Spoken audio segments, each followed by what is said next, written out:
ಸ್ನೇಹಿತರೆ, ಮೀಡಿಯಾ ಮಾಸ್ಟರ್ಸ್ಗೆ ಸ್ವಾಗತ ಸುಸ್ವಾಗತ. ಗೆಳೆಯರೆ, ಇರಾನ್ ಇಸ್ರೇಲ್ ಸಂಘರ್ಷದ ಕುರಿತಂತೆ 5 ದಿನಗಳ ತಾತ್ಕಾಲಿಕ ಕದನ ವಿರಾಮ ಘೋಷಣೆಯ ಬಗ್ಗೆ ಟ್ರಂಪ್ ತಮ್ಮ ಟ್ರೂತಲ್ಲಿ ಏನು ಪೋಸ್ಟ್ ಮಾಡಿದರು ಅದರ ಬಗ್ಗೆ ಒಂದಷ್ಟು ಸ್ಪಷ್ಟನೆಯನ್ನು ಕೊಟ್ಟಿದ್ದಾರೆ. ಹಾಗೆ ನಾವು ಯಾರ ಜೊತೆಗೂ ಮಾತುಕತೆಗಳನ್ನು ನಡೆಸಿಲ್ಲ, ಟ್ರಂಪ್ ಸುಳ್ಳು ಹೇಳ್ತಾ ಇದ್ದಾರೆ ಅನ್ನೋ ಇರಾನ್ನ ಹೇಳಿಕೆಗಳೇನಿವೆ ಅವುಗಳ ಬಗ್ಗೆ ಕೂಡ ಟ್ರಂಪ್ ಒಂದಷ್ಟು ಮಾಹಿತಿಯನ್ನು ಬಹಿರಂಗಪಡಿಸಿದ್ದಾರೆ. ಇದರ ಜೊತೆ ಇನ್ನು ಮುಂದೆ ಸ್ಟ್ರೈಟ್ ಆಫ್ ಹಾರ್ಮೋಸ್ ಮೇಲೆ ಕೇವಲ ಇರಾನ್ನ ಹಿಡಿತ ಮಾತ್ರ ಇರೋದಿಲ್ಲ, ಅದು ಜಂಟಿ ಅಧಿಕಾರದ ವ್ಯಾಪ್ತಿಗೆ ಒಳಪಡುತ್ತೆ ಅನ್ನೋ ಮಾತು ಹೇಳಿರೋ ಟ್ರಂಪ್ ಇರಾನ್ ಅಣ್ವಸ್ತ್ರಗಳನ್ನು ಬಿಟ್ಟುಕೊಡಲೇಬೇಕಾಗತ್ತೆ ಅನ್ನೋದನ್ನು ಪುನರುಚ್ಚರಿಸಿದ್ದಾರೆ. ಈ ನಡುವೆ ಇರಾನ್ ಮೇಲಿನ ದಾಳಿಗಳನ್ನು ಇಸ್ರೇಲ್ ಮುಂದುವರಿಸುತ್ತಲೇ ಇದೆ. ಹಾಗೆ ಇನ್ನು2 ದಿನಗಳಲ್ಲಿ ಮತ್ತೆ ಇರಾನ್ ಹಾಗೂ ಅಮೆರಿಕಾದ ನಡುವಿನ ಮಾತುಕತೆಗಳು ಮುಂದುವರಿಯುವ ಸಾಧ್ಯತೆಗಳನ್ನು ಕೂಡ ಅಮೆರಿಕ ಬಹಿರಂಗಪಡಿಸ್ತಾ ಇದೆ. ಈ ನಡುವೆ ರಷ್ಯಾನ ಶಾಕ್ಗೀಡು ಮಾಡುವಂಥ ಒಂದು ದೊಡ್ಡ ಘಟನೆ ಅಲ್ಲಿ ನಡೆದಿದೆ. ಹಾಗಾದರೆ ಇಲ್ಲಿ ಇರಾನ್ ಪರವಾಗಿ ಯಾರು ಮಾತಾಡ್ತಾ ಇದ್ದಾರೆ? ಈ ಸಂಘರ್ಷವನ್ನು ನಿಲ್ಲಿಸೋದಕ್ಕೆ ಮಧ್ಯಸ್ಥಿಕೆಯನ್ನು ಯಾರು ವಹಿಸ್ತಾರೆ? ಯುದ್ಧ ಮುಗಿಯುತ್ತೆ ಅನ್ನೋದಾದರೆ ಇರಾನಿಗಿರೋ ಅವಕಾಶಗಳೇನು? ಬನ್ನಿ ನೋಡೋಣ. ಸ್ನೇಹಿತರೆ, ನೀವು ನಿಮ್ಮದೇ ಆದ ಯೂಟ್ಯೂಬ್ ಚಾನಲನ್ನು ಮಾಡಬೇಕು ಅಂತ ಅಂದ್ಕೊಂಡಿದ್ರೆ ಅಥವಾ ಈಗಾಗಲೇ ಚಾನಲನ್ನು ಮಾಡಿ ಅದನ್ನು ಹೇಗೆ ಮುಂದುವರಿಸಬೇಕು ಅನ್ನೋದು ಗೊತ್ತಾಗದೆ ಗೊಂದಲದಲ್ಲಿದ್ದರೆ ನಿಮಗಾಗಿನೇ ಯಥಾ ಪ್ರಕಾರ ಇದೇ ತಿಂಗಳ 27, 28, 29ನೇ ತಾರೀಕು ನಾವು ಯೂಟ್ಯೂಬ್ ತರಬೇತಿ ಕಾರ್ಯಾಗಾರವನ್ನು ನಿರ್ವಹಿಸ್ತಾ ಇದ್ದೀವಿ. ಈ 3 ದಿನಗಳಲ್ಲಿ ನಿಮಗೆ scripting, voice modulation, camera editing, YouTube optimisation, security ಜೊತೆಗೆ ಆರ್ಟಿಫಿಷಿಯಲ್ ಇಂಟೆಲಿಜೆನ್ಸನ್ನು ಬಳಸಿ ವಿಡಿಯೋ ಮತ್ತು ಇಮೇಜುಗಳನ್ನು ಕ್ರಿಯೇಟ್ ಮಾಡ್ಕೊಳ್ಳೋದು, ಯೂಟ್ಯೂಬನ್ನು ಕೂಡ AI ಬಳಸಿ ಹೇಗೆಲ್ಲ ಮಾಡಬಹುದು ಅನ್ನೋ ಬಗ್ಗೆ ಒಂದಷ್ಟು ತರಬೇತಿಯನ್ನು ಕೊಡಲಾಗುತ್ತೆ. ಇದೇ ಮಾರ್ಚ್ 27, 28, 29ನೇ ತಾರೀಕು ಈ ಕಾರ್ಯಾಗಾರ ನಡೆಯುತ್ತೆ. ಆಸಕ್ತರು ಹೆಚ್ಚಿನ ಮಾಹಿತಿಗಾಗಿ 9972379459 9972379459 ನಂಬರ್ಗೆ ಕರೆ ಮಾಡಿ. ಗೆಳೆಯರೆ, ಡೊನಾಲ್ಡ್ ಟ್ರಂಪ್ ಇರಾನ್ ನಮ್ಮ ಜೊತೆ ಮಾತುಕತೆಗಳಿಗೆ ಮುಂದಾಗಿದೆ, ನಮ್ಮ ಕಂಡೀಷನ್ಗಳಿಗೆ ಒಪ್ಪಿ ಸಂಧಾನ ಮಾಡಿಕೊಳ್ಳೋದು ಬಿಟ್ಟರೆ ಬೇರೆ ಆಯ್ಕೆಗಳು ಇರಾನ್ಗಿಲ್ಲ, ಹೀಗಾಗಿ ಅವರು ಸಂಧಾನಕ್ಕಾಗಿ ಅಮೆರಿಕಾದ ಬಾಗಿಲು ತಟ್ಟಿದ್ದಾರೆ ಅಂತ ಹೇಳ್ಕೋತಿರುವಾಗಲೇ ಟ್ರಂಪ್ ಸುಳ್ಳು ಹೇಳ್ತಾ ಇದ್ದಾರೆ. ನಾವು ಯಾವ ಸಂಧಾನಕ್ಕೂ ಸಿದ್ಧ ಇಲ್ಲ, ಈ ಹಿಂದೆ ಇರಾನಿನ ನಿಲುವೇನಿತ್ತು ಅದಕ್ಕೆ ನಾವಿನ್ನೂ ಬದ್ಧರಾಗಿದ್ದೀವಿ, ನಾವು ಸಂಧಾನಕ್ಕಾಗಿ ಯಾರ ಜೊತೆಗೂ ಮಾತುಕತೆಗಳನ್ನು ಆಡೇ ಇಲ್ಲ ಅಂತ ಇರಾನ್ ಹೇಳ್ತಾ ಇದೆ. ಹಾಗಾದರೆ ಇಲ್ಲಿ ಸಂಧಾನಕ್ಕೆ ಮೊದಲು ಕಾಲ್ ಮಾಡಿದ್ದು ಯಾರು? ಇರಾನ್ನ ಅಥವಾ ಅಮೆರಿಕಾನ? ಆಪರೇಷನ್ ಸಿಂಧೂರ್ ಸಮಯದಲ್ಲಿ ನಾನೇ ಯುದ್ಧ ನಿಲ್ಲಿಸಿದ್ದು ಅಂತ ಸುಳ್ಳು ಹೇಳೋ ಮೂಲಕ ಒಂದು ದೊಡ್ಡ ಗೊಂದಲಕ್ಕೆ ಕಾರಣ ಆಗಿದ್ರಲ್ಲ ಟ್ರಂಪು. ಈಗ ಇರಾನ್ ಯುದ್ಧವನ್ನು ನಿಲ್ಲಿಸೋದಕ್ಕೆ ಟ್ರಂಪೇ ಕಾಲ್ ಮಾಡಿದ್ರ ಅಥವಾ ಇರಾನ್ ಕಾಲ್ ಮಾಡ್ತಾ ಅನ್ನೋ ಬಗ್ಗೆ ಭಾರತ ಮತ್ತು ಜಗತ್ತು ಅಮೆರಿಕಾನ ಟ್ರೋಲ್ ಮಾಡ್ತಾ ಹೋದರೆ ಹೇಗಿರುತ್ತೆ? ಗೆಳೆಯರೆ, ಇದೆಲ್ಲವನ್ನು ಪಕ್ಕಕ್ಕಿಟ್ಟು ಡೊನಾಲ್ಡ್ ಟ್ರಂಪ್ ಇರಾನ್ ಯುದ್ಧ ಮತ್ತು ಅದನ್ನು ತಾತ್ಕಾಲಿಕವಾಗಿ ನಿಲ್ಲಿಸ್ತಾ ಇರೋ ಬಗ್ಗೆ ಸುಳ್ಳೇನು ಹೇಳ್ತಾ ಇಲ್ಲ. ಅಲ್ಲಿ ಮಾತುಕತೆಗಳಾಗಿವೆ, ಇನ್ನೂ ಒಂದಷ್ಟು ಸುತ್ತಿನ ಮಾತುಕತೆಗಳು ಈ ವಾರ ಆಯೋಜನೆಗೊಳ್ತಾ ಇವೆ ಅನ್ನೋದನ್ನು ಆಕ್ಸಿಯೋಸ್ ವರದಿ ಸ್ಪಷ್ಟಪಡಿಸ್ತಾ ಇದೆ. ಹಾಗೆ ಟ್ರಂಪ್ ಕೂಡ ಮಾತುಕತೆಗಳು ಭಾನುವಾರ ರಾತ್ರಿ ಕೂಡ ನಡೆದಿವೆ ಅಂತ ಹೇಳಿದ್ದಾರೆ. ಈ ಬಾರಿ ಇರಾನ್ ಪರ ಟರ್ಕಿ, ಈಜಿಪ್ಟ್ ಹಾಗೂ ಒಮನ್ಗಳು ಪ್ರತ್ಯೇಕವಾಗಿ ಮಾತುಕತೆಗಳನ್ನು ನಡೆಸಿವೆ ಅಂತ ಹೇಳಲಾಗ್ತಾ ಇದೆ. ಹಾಗೆ ಅಮೆರಿಕಾದ ಪರವಾಗಿ ಟ್ರಂಪ್ ಅಳಿಯ ಜೆರಾರ್ಡ್ ಕುಶ್ನರ್ ಹಾಗೂ ಸ್ಟೀವ್ ವಿಟ್ಕಾಫ್ ಮಾತುಕತೆಗಳನ್ನು ನಡೆಸಿದ್ದಾರೆ. ಇನ್ನು ಇರಾನ್ನಲ್ಲಿ ಆಡಳಿತ ಬದಲಾವಣೆ ಅನ್ನೋದು ಆಗೇ ಆಗುತ್ತೆ ಅಂತ ಹೇಳಿರೋ ಟ್ರಂಪ್ ಹಾರ್ಮುಜ್ ಮೇಲಿನ ಹಿಡಿತ ಇನ್ನು ಮುಂದೆ ಕೂಡ ಸಂಪೂರ್ಣವಾಗಿ ಇರಾನ್ನ ಕೈಯಲ್ಲಿರೋದಕ್ಕೆ ಅವಕಾಶವನ್ನು ಕೊಡೋದಿಲ್ಲ, ಅದನ್ನು ಜಂಟಿಯಾಗಿ ನಿರ್ವಹಿಸ್ತೀವಿ ಅಂತ ಹೇಳಿದ್ದಾರೆ. ಹಾಗೆ ಇರಾನ್ ಮಾತುಕತೆಗಳು 15 ಅಂಶಗಳ ಆಧಾರದ ಮೇಲೆ ನಡೆಯುತ್ತವೆ. ಅದರಲ್ಲಿ ಇರಾನ್ ಅಣ್ವಸ್ತ್ರಗಳನ್ನು ಸಿದ್ಧಪಡಿಸಿಕೊಳ್ಳೋ ತನ್ನ ಕನಸನ್ನು ಬಿಡಬೇಕು ಅನ್ನೋದು ಮೊದಲ 3 ಪಾಯಿಂಟ್ಗಳ ಒಳಗೆ ಇದೆ ಮತ್ತು ಅಣ್ವಸ್ತ್ರಗಳನ್ನು ಕೈ ಬಿಡೋದಕ್ಕೆ ಇರಾನ್ ಕೂಡ ಒಪ್ಪಿದೆ. ಈ ಮಾತುಕತೆಗಳು ಅದರ ಫಲಿತಾಂಶ ಎಲ್ಲ ಕೂಡ ಮುಂದಿನ 5 ದಿನಗಳಲ್ಲಿ ಅಥವಾ ಅದಕ್ಕೂ ಮೊದಲೇ ಸಿಗೋ ಸಾಧ್ಯತೆಗಳಿವೆ ಅಂತ ಟ್ರಂಪ್ ಹೇಳಿದ್ದಾರೆ. ಹಾಗಾದರೆ ಈ ಸಂಘರ್ಷ ಇಲ್ಲಿಗೆ ಮುಗಿದು ಹೋಗುತ್ತಾ? ಇನ್ನು ಮುಂದೆ ಇರಾನ್ನ ಮೇಲೆ ದಾಳಿಗಳೇ ಆಗೋದಿಲ್ವಾ ಅನ್ನೋ ಬಗ್ಗೆ ನಾನು ಯಾರಿಗೂ ಯಾವ ಗ್ಯಾರಂಟಿಯನ್ನು ಕೊಡೋದಕ್ಕೆ ಸಾಧ್ಯ ಇಲ್ಲ ಅಂತ ಕೂಡ ಟ್ರಂಪ್ ಹೇಳಿದ್ದಾರೆ. ಗೆಳೆಯರೆ, ಇಲ್ಲಿ ಸಂಧಾನದ ಮಾತುಕತೆಗಳು ಸಂಘರ್ಷ ಶುರುವಾಗುವ ಮೊದಲಿಂದಲೂ ನಡೀತಲೇ ಇತ್ತು. ಇರಾನಿನ ವಿದೇಶಾಂಗ ಸಚಿವ ಅರಾಕ್ಚಿ ಇರಾನ್ ಪರ ಮಾತುಕತೆಗಳಲ್ಲಿ ಭಾಗಿಯಾದರೂ ಇದೇ ವಿಟ್ಕಾಫ್ ಹಾಗೂ ಜೆರಾರ್ಡ್ ಅಮೆರಿಕಾನ ಪ್ರತಿನಿಧಿಸಿದರು. ಆದರೆ ಅಲ್ಲಿ ಅಣ್ವಸ್ತ್ರ ಕಾರ್ಯಕ್ರಮವನ್ನು ಇರಾನ್ ಕೈ ಬಿಡಬೇಕು ಅನ್ನೋ ಅಮೆರಿಕಾದ ಒತ್ತಾಯಕ್ಕೆ ಇರಾನ್ ಒಪ್ಪಲಿಲ್ಲ. ಅವತ್ತಿಗಿನ್ನೂ ಸರ್ವೋಚ್ಚ ನಾಯಕ ಅಲಿ ಖಮೇನಿ ಇದ್ದರು, ಹೀಗಾಗಿ ಅಲ್ಲಿ ಮಾತುಕತೆಗಳು ಫಲಪ್ರದಗೊಳ್ಳಲಿಲ್ಲ. ಸಂಘರ್ಷ ಶುರುವಾಯಿತು.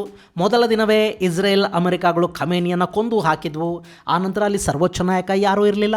ಮಾತುಕತೆಗಳನ್ನು ಯಾರು ಮಾಡಬೇಕು, ಯಾರ ಜೊತೆ ಮಾಡಬೇಕು, ಯಾವುದರ ಬಗ್ಗೆನೂ ಕ್ಲಾರಿಟಿ ಇರಲಿಲ್ಲ.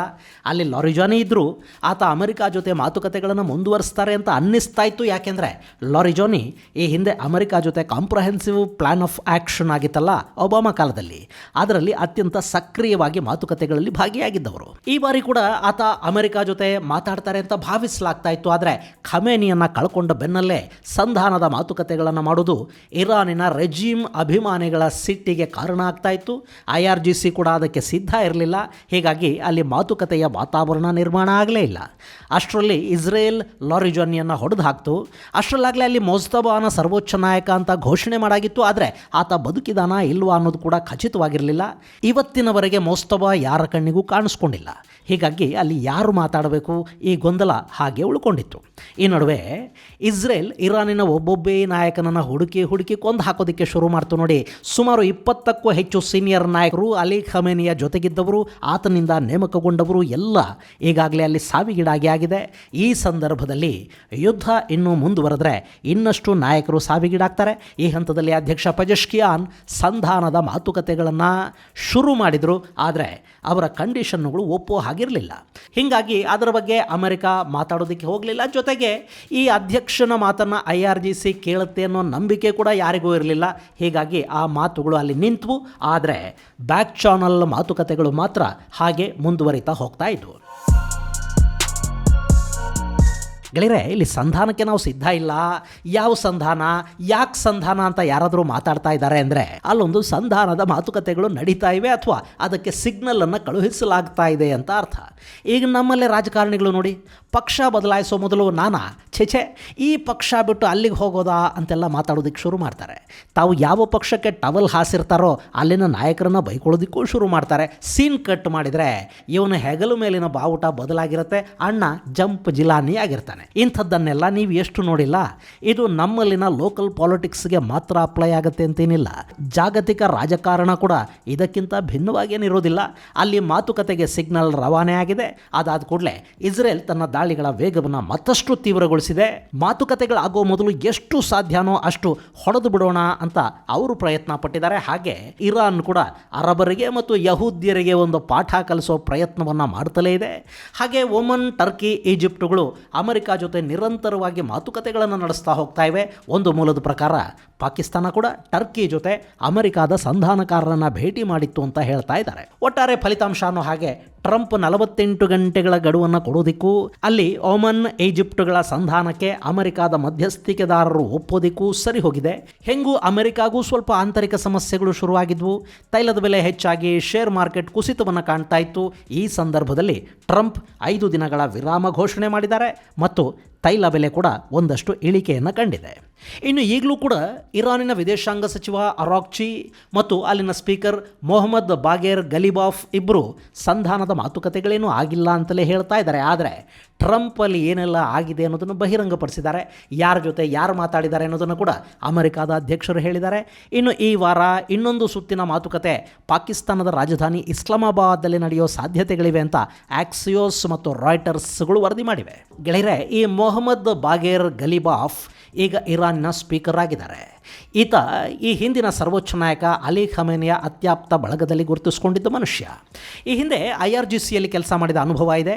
ಇರಾನಿನ ಅಧ್ಯಕ್ಷ ಸ್ಥಾನಕ್ಕೆ 3 ಬಾರಿ ಸ್ಪರ್ಧೆ ಮಾಡಿ ಸೋತ ಚರಿತ್ರೆ ಇದೆ. ಅಲ್ಲಿನ ಯುವಕರನ್ನು ನಿರ್ದಾಕ್ಷಿಣ್ಯವಾಗಿ ಕೊಂದ ಆರೋಪಗಳು ಈತನ ಮೇಲಿವೆ.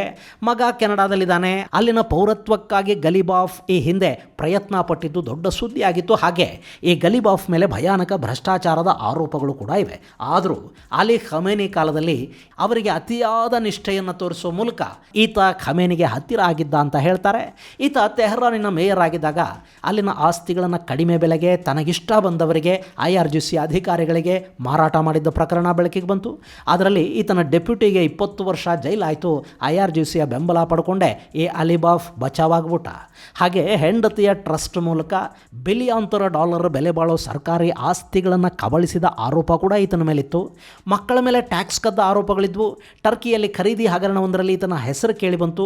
ಇಸ್ತಾನ್ಬುಲ್ನಲ್ಲಿ ಆಸ್ತಿಪಾಸ್ತಿಗಳನ್ನು ಮಾಡಿಕೊಂಡಿರೋ ಆರೋಪಗಳೂ ಇದ್ವು. ಇಷ್ಟೆಲ್ಲ ಇದ್ದು ಕೂಡ ಅಲಿ ಖಮೇನಿ ಈ ಗಲಿಬಾಫ್ನನ್ನ ಇರಾನಿನ ಸ್ಪೀಕರ್ ಆಗಿ ನೇಮಕ ಮಾಡಿದರು. ಲಾರಿಜಾನಿ ಸಾವಿಗೀಡಾದ ನಂತರ ಗಲಿಬಾಫ್ ಈಗ ಅಲ್ಲಿನ ಅತ್ಯಂತ ಪ್ರಭಾವಿ ನಾಯಕ. ಈಗ ಅಮೆರಿಕ ಜೊತೆಗಿನ ಮಾತುಕತೆಗಳಿಗೆ ಅರಾಕ್ಚಿ ಜೊತೆಗೆ ಗಲಿಬಾಫ್ ಕೂಡ ಹೋಗ್ತಾ ಇದ್ದಾನೆ. ಈತನೇ ಮಾತುಕತೆಯ ತಂಡವನ್ನು ಲೀಡ್ ಮಾಡ್ತಾನೆ ಅಂತ ಕೂಡ ಹೇಳ್ತಾ ಇದ್ದಾರೆ. ಇನ್ನು ಮೊದಲ ಸುತ್ತಿನ ಮಾತುಕತೆ ಇಸ್ಲಾಮಾಬಾದಲ್ಲಿ ನಡೆಯುತ್ತೆ. ಅಲ್ಲಿಗೆ ಅರಾಕ್ಚಿ ಹಾಗೂ ಗಲಿಬಾಫ್ ಸೇರಿದಂತೆ ಇರಾನಿನ ಒಂದಷ್ಟು ಅಧಿಕಾರಿಗಳು ಹೋಗ್ತಾರೆ. ಇನ್ನು ಅಮೆರಿಕದ ಪರವಾಗಿ ಜೆರಾರ್ಡ್ ಕುಶ್ನರ್, ವಿಟ್ಕಾಫ್ ಹಾಗೂ ಉಪಾಧ್ಯಕ್ಷ JD ವ್ಯಾನ್ಸ್ ಅಲ್ಲಿ ಭಾಗಿಯಾಗೋ ಸಾಧ್ಯತೆಗಳಿವೆ. ಹಾಗೆ ಟರ್ಕಿ, ಈಜಿಪ್ಟ್ ಹಾಗೂ ಒಮನ್ನುಗಳು ಕೂಡ ಮಾತುಕತೆಗಳಲ್ಲಿ ಭಾಗಿಯಾಗತ್ವೆ ಅಂತ ಹೇಳ್ತಾ ಇದ್ದಾರೆ. ಆದರೆ ಇದು ಯಾವತ್ತು ಅನ್ನೋದನ್ನ ಇನ್ನೂ ಕೂಡ ಖಚಿತವಾಗಿ ಹೇಳಿಲ್ಲ. ಅಂತೂ ಈ ವಾರದ ಒಳಗೆ ಎಲ್ಲ ಮಾತುಕತೆಗಳು ಮುಗಿಯತ್ವೆ, ಅಲ್ಲೊಂದು ಸ್ಪಷ್ಟ ಚಿತ್ರಣ ಸಿಗುತ್ತೆ ಅಂತ ಹೇಳಿರೋ ಟ್ರಂಪ್ ಈಗಾಗಲೇ ನ್ಯೂಕ್ಲಿಯರ್ ಕನಸನ್ನು ಕೈ ಬಿಡೋದಾಗಿ ಇರಾನ್ ಹೇಳಿದೆ ಅಂತ ಕೂಡ ತಿಳಿಸಿದ್ದಾರೆ. ಅಷ್ಟೇ ಅಲ್ಲ, ನೆಥಾನ್ಸಲ್ಲಿ ನೆಲದ ಆಳದಲ್ಲಿನ ಎನ್ರಿಚ್ ಆಗಿರೋ ಯುರೇನಿಯಮ್ಮನ್ನು ಕೂಡ ಅಮೆರಿಕ ವಶಪಡಿಸಿಕೊಳ್ಳಲಿದೆ ಅಂತ ಟ್ರಂಪ್ ತಿಳಿಸಿದ್ದಾರೆ. ಇನ್ನು ಇದೆಲ್ಲ ಇಸ್ರೇಲಿಗೆ ಗೊತ್ತಿಲ್ವಾ? ಅಮೆರಿಕ ಇಸ್ರೇಲನ್ನು ನಡು ನೀರಲ್ಲಿ ಕೈ ಬಿಟ್ಟುಬಿಡ್ತಾ ಗೆಳೆಯರೆ, ಇರಾನ್ನಿಂದ ಒಂದು ವಿಮಾನ ಹಾರುತ್ತೆ ಅಂದರೂ ಕೂಡ ಅದೀಗ ಇಸ್ರೇಲಿನ ಗಮನಕ್ಕೆ ಬಂದೇ ಬರುತ್ತೆ. ಹೀಗಾಗಿ ಅಲ್ಲಿನ ಪ್ರತಿ ಬೆಳವಣಿಗೆ, ಅವರು ಯಾರು, ಯಾವಾಗ, ಯಾಕೆ, ಎಲ್ಲಿಗೆ ಹೋಗ್ತಾರೆ, ಪ್ರತಿಯೊಂದು ಇಸ್ರೇಲಿಗೆ ಗೊತ್ತು. ಹಾಗೆ ಇಸ್ರೇಲ್ ಬಯಸ್ತಾ ಇರೋದು ಕೂಡ ಇರಾನಿನ ನಾಶವನ್ನಲ್ಲ, ಬದಲಿಗೆ ಅಲ್ಲಿನ ರೆಜಿಮ್ ಬದಲಾಗಬೇಕು ಅನ್ನೋದನ್ನು ಮತ್ತು ಅವರು ಅಣ್ವಸ್ತ್ರದ ಕನಸನ್ನು ಕೈ ಬಿಡಬೇಕು ಅನ್ನೋದನ್ನು ಮಾತ್ರ. ಹೀಗಾಗಿ ಈ ಸಂಘರ್ಷ ಇಸ್ರೇಲಿಗೆ ಒಪ್ಪಿಗೆ ಆಗೋ ಥರದ ನಿರ್ಧಾರಗಳಿಂದ, ಒಪ್ಪಂದಗಳಿಂದ ಮುಕ್ತಾಯಗೊಂಡ್ರೆ ಇಸ್ರೇಲಿಗೆ ಕೂಡ ಖುಷಿಯಾಗುತ್ತೆ. ಆದರೆ ಅವರಿಗೆ IRGCಯ ಮೇಲೆ ಪೂರ್ಣ ನಂಬಿಕೆ ಇಲ್ಲ. ಹಾಗೆ ಅಮೆರಿಕಾನ ಕೂಡ ಇಸ್ರೇಲ್ ಪೂರ್ತಿಯಾಗಿ ನಂಬೋದಿಲ್ಲ. ಹೀಗಾಗಿ ಟ್ರಂಪ್ ಸಂಧಾನದ ಮಾತುಕತೆ ವಿರಾಮ, 5 ದಿನ ಟೈಮು ಅಂತ ಏನೇ ಹೇಳ್ತಾ ಇದ್ರು, ಇಸ್ರೇಲ್ ಮಾತ್ರ ಇರಾನ್ನ ಮೇಲಿನ ತನ್ನ ದಾಳಿಗಳನ್ನು ತೀವ್ರ ಪ್ರಮಾಣದಲ್ಲಿ ಮುಂದುವರಿಸ್ತಲೇ ಇದೆ. ಇಸ್ರೇಲ್ ಮಾಡಿರೋ ನಿರ್ದಿಷ್ಟ ವೈಮಾನಿಕ ದಾಳಿಯಲ್ಲಿ ಅಲ್ಲಿನ ಮಿಸೈಲ್ ಮತ್ತು ನ್ಯೂಕ್ಲಿಯರ್ ಟೆಕ್ನಾಲಜಿಯ ವಿಜ್ಞಾನಿ ಡಾಕ್ಟರ್ ಸಯೀದ್ ಶಮ್ಖಾದ್ರಿ ಎಂಬಾತನನ್ನು ಆತನ ಕುಟುಂಬ ಸಮೇತ ಇಸ್ರೇಲ್ ಎಲಿಮಿನೇಟ್ ಮಾಡಿದೆ. ಹಾಗೆ IRGC ಮತ್ತು ಬಸಿಸ್ ಪಡೆಗಳ ಸಾಕಷ್ಟು ನಾಯಕರನ್ನ ಅಲ್ಲಿ ಇಸ್ರೇಲ್ ಸೋಮವಾರ ಕೂಡ ಹೊಡೆದು ಹಾಕಿದೆ. ಇನ್ನು ಇರಾನ್ ಅವರು ಈಗಲೇ ಸಂಧಾನದ ಬಗ್ಗೆ ಜನಕ್ಕೆ ತಿಳಿಸೋ ಸ್ಥಿತಿಯಲ್ಲಿಲ್ಲ. ಹಾಗೇನಾದರೂ ಮಾಡಿದರೆ ದೇಶದ ಒಳಗೆ ಇರೋ ರೆಜಿಮ್ ವಿರೋಧಿಗಳ ಶಕ್ತಿ ಹೆಚ್ಚಾಗುತ್ತೆ. ಹಾಗೆ IRGC ಕೂಡ ಬೇರೆಯದ್ದೇ ನಿರ್ಧಾರಗಳಿಗೆ ಬರುವ ಸಾಧ್ಯತೆ ಇರುತ್ತೆ. ಗೆಳೆಯರೆ, ಇರಾನ್ನಲ್ಲಿ ಈಗಾಗಲೇ IRGC ಹಾಗೂ ಪೊಲಿಟಿಕಲ್ ಲೀಡರ್ಶಿಪ್ ನಡುವೆ ಒಂದು ವೈಮನಸ್ಯ, ಅಧಿಕಾರಕ್ಕಾಗಿ ಒಂದು ಸಂಘರ್ಷ ದೊಡ್ಡ ಮಟ್ಟದಲ್ಲಿ ಶುರುವಾಗಿದೆ. ಅಲ್ಲಿನ ಪೊಲಿಟಿಕಲ್ ಲೀಡರ್ಶಿಪ್ ಈ ಸಂಘರ್ಷವನ್ನು ಮುಗಿಸಿಕೊಳ್ಳುವ ಮೂಡಲಿದ್ರೆ IRGC ಅದನ್ನು ಇನ್ನಷ್ಟು ದಿನಗಳ ಕಾಲ ಮುಂದುವರಿಸಬೇಕು ಅಂತ ಬಯಸುತ್ತೆ. ಹೀಗಾಗಿ ಈ ಸಂಧಾನದ ಬಗ್ಗೆ ಇರಾನ್ನ ನಾಯಕರು ಬಹಿರಂಗವಾಗಿ ಏನನ್ನೂ ಹೇಳೋದಕ್ಕೆ ಹೋಗ್ತಾ ಇಲ್ಲ. ಬದಲಿಗೆ ಯಾರ ಜೊತೆ ಮಾತುಕತೆ, ಯಾಕೆ ಮಾತುಕತೆ, ಏನು ಮಾತುಕತೆ ಅಂತೆಲ್ಲ ಅವರು ಮಾತಾಡ್ತಾ ಇದ್ದಾರೆ. ನಾವು ಗೆದ್ವಿ, ಅಮೆರಿಕಾನ ಸೋಲಿಸಿದ್ವಿ ಅಂತ ಹೇಳ್ಕೊಳ್ಳೋ ಮೂಲಕ ಅಲ್ಲಿನ ರೆಜಿಮ್ ಪರ ಇರೋರನ್ನ ಒಲಿಸುವ, ಅವರ ಮನಸ್ಸಿಗೆ ಮಂಕುಬೂದಿ ಎರಚುವ ಪ್ರಯತ್ನವನ್ನು ಇರಾನ್ ಮಾಡ್ತಾ ಇದೆ. ಅಲ್ಲಿ ಇರಾನಿನ ಶಕ್ತಿ ಕೂಡ ಈಗಾಗಲೇ ಬಹುತೇಕ ಮುಗಿಯೋ ಹಂತಕ್ಕೆ ಬಂದಿದೆ. ಅವ್ರ ಹತ್ರ ಡ್ರೋನ್ಗಳಿವೆ, ಆದರೆ ಮಿಸೈಲುಗಳು ಮುಗಿದು ಹೋಗ್ತಾ ಇವೆ. ಇನ್ನು ಬೆರಳೆಣಿಕೆಯಷ್ಟು ಮಿಸೈಲುಗಳು, ಲಾಂಚರ್ಗಳು ಮಾತ್ರ ಉಳ್ಕೊಂಡಿವೆ. ಅವುಗಳ ಮೇಲೆ ಕೂಡ ಇಸ್ರೇಲ್ ಸೋಮವಾರ ರಾತ್ರಿಯೂ ದಾಳಿಗಳನ್ನು ಮಾಡಿದೆ. ತೆಹ್ರಾನ್ನ ಹೃದಯ ಭಾಗ, ಸೆಂಟ್ರಲ್ ತೆಹ್ರಾನ್, ನಾರ್ತ್ ತೆಹ್ರಾನ್, ಹಾಗೆ ತೆಹ್ರಾನ್ನ ಪೂರ್ವ, ದಕ್ಷಿಣ ಮತ್ತು ಪಶ್ಚಿಮ ಭಾಗಗಳಲ್ಲಿನ ಉಪನಗರಗಳನ್ನು, ಅಲ್ಲಿನ ಇನ್ಫ್ರಾಸ್ಟ್ರಕ್ಚರನ್ನು ಟಾರ್ಗೆಟ್ ಮಾಡಿಕೊಂಡು ಇಸ್ರೇಲ್ ದೊಡ್ಡ ಮಟ್ಟದ ದಾಳಿಗಳನ್ನು ಮಾಡಿದೆ.